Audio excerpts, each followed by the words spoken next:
Okay, welcome to Fourth Down Magazine's weekly fireside chat with the movers and shakers that are actually on the field in the Mid-Penn Conference. I'm Andy Shay. I'm going to be your moderator this week.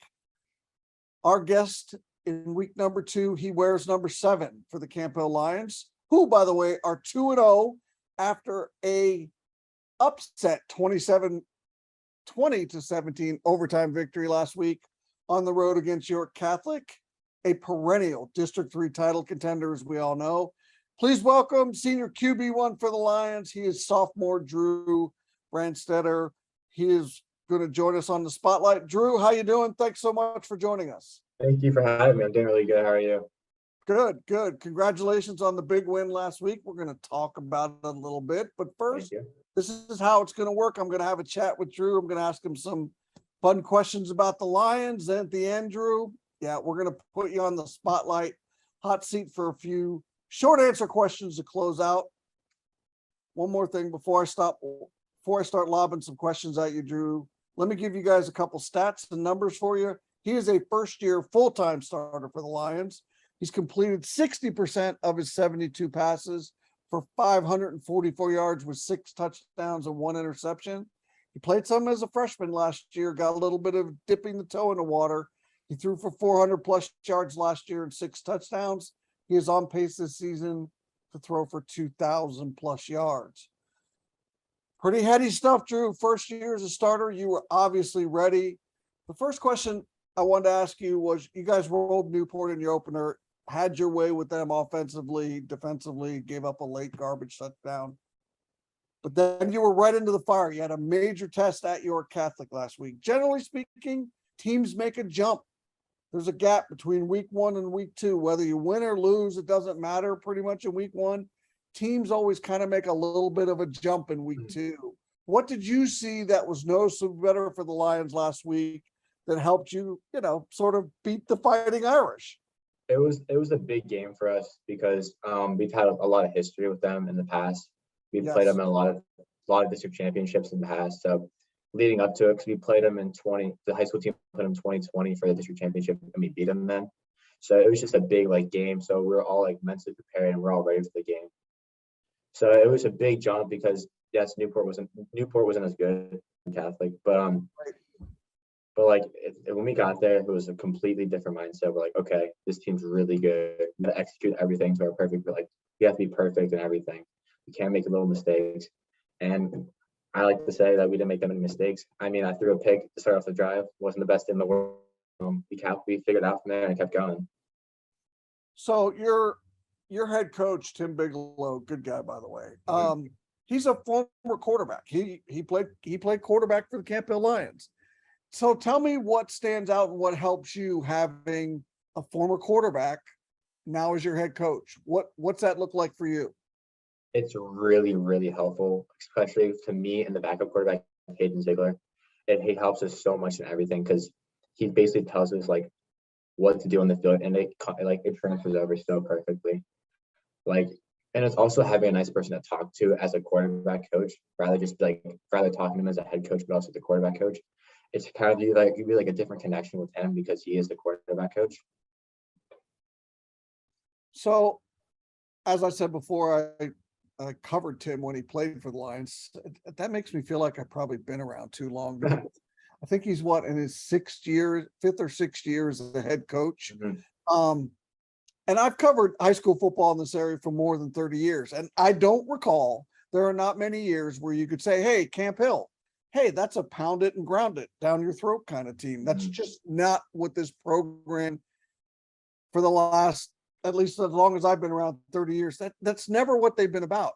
Camp Hill always push the envelope offensively. They've have a long list and a lineage of quality high school quarterbacks. Somehow in Camp Hill, they always seem to find a quarterback. But everybody's offense is now more fast-paced and open today, right? Like everybody's running spread, trying to make space on the field. What do you think makes your offense a little unique at Camp Hill in 2022? I don't know if it's more unique. It's just our receivers this year, I feel are a lot better, and not better in a way, but just we used to play middle school ball together. We've been growing up playing football together. So I feel like the connection is a lot better now than it was before. Because last year, like new kids came from Ben Tyler, he came from Germany. He was at Campbell for a bit, then went from Germany back to Campbell.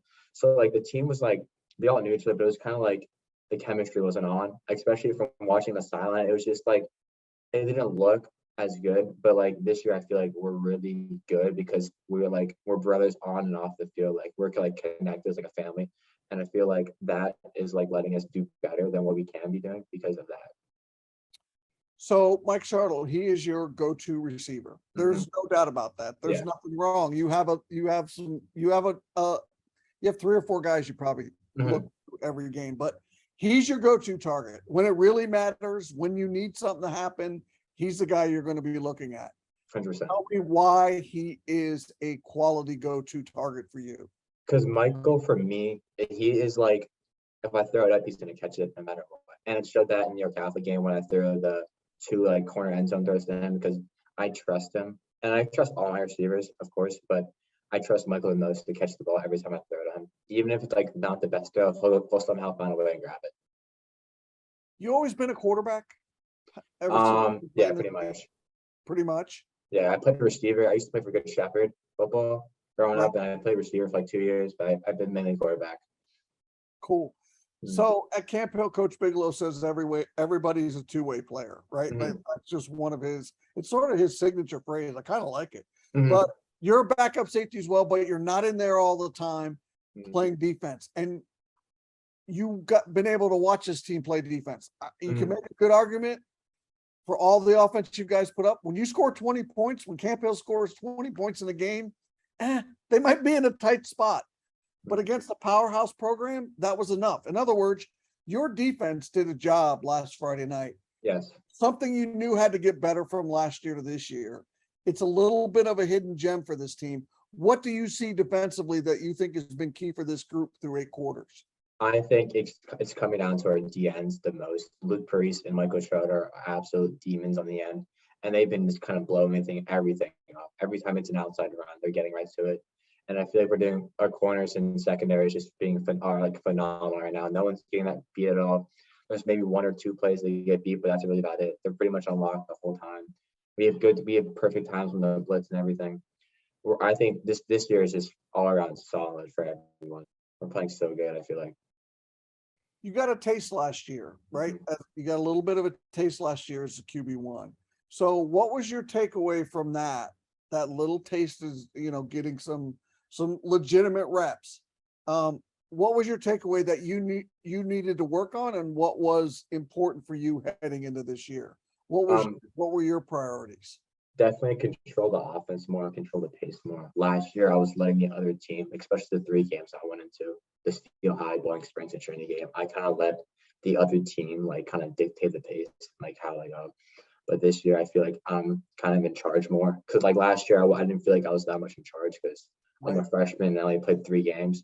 But I feel like this year I have like a big leadership role now, and so like I need to like not like, but I think I need to like take charge and like progress and like kind of like I set the tempo for the team. Like whenever we start going faster, slow down a little bit. Cool. All right. Last question before I put you on the hot seat. And you can think about this for a sec. Who is the baller? Who's the guy on your team that is flying under the radar, in your opinion? Who is it and why? Oh gosh. You only get one. Got to think about it for a sec. Is it offense, defense, all around? It's just the one player that you think is making a difference for you guys that's flying under the radar. That you guys know is really important for you guys. For me personally, I'm gonna have to say Noah Doy out of everyone. Noah Doy's he's my best bud. We've been playing football for a long time together. He's like it's just like me and Michael Charlotte too. Like I throw to him I trust him every time I throw the ball to him. But he's a freak out there, man. He'll put his head we make fun. Not really make fun of him. He's just crazy. He's been a crazy kid growing up. So like he'll go after everyone, even if they're way bigger than him, like Tajay Brody, for example, last year. Right. Yeah, he's ginormous. But Noah still would try and hit him. Okay. It is that time, Drew. It is time to throw you on the spotlight hot seat. Are you ready? Yes, sir. Thanksgiving dinner or Christmas sweet treats? Which one? Thanksgiving dinner. What is your perfect pizza? Cheese pizza. college football on Saturday or NFL football on Sunday? Which one? College football Saturday all day. What is your favorite sports team, any sport? I'm gonna have to go with the Pittsburgh Steelers.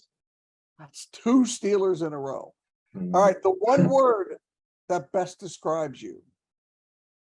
Oh, fun.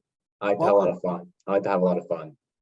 All right, lastly, and this is one of my all-time favorite questions I ever came up with. What is your go-to order at Sheets? Give it to me in detail. I don't know if I go to order at Sheets, but definitely ham and cheese sandwich. Bread has to be warm. I don't know. I like warm bread. A bag of chips and a Sprite. Got it.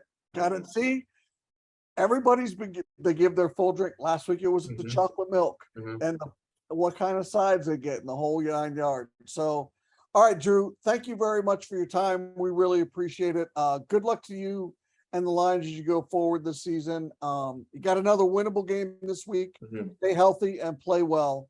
And we really appreciate you taking time to join us. Thank you for having me. All right, that was Drew Branstetter, quarterback one for the Camp Hill Lions. He is their starter. He joined us on the spotlight. Make sure you check out all our high school football content on fourthdownmagazine.com.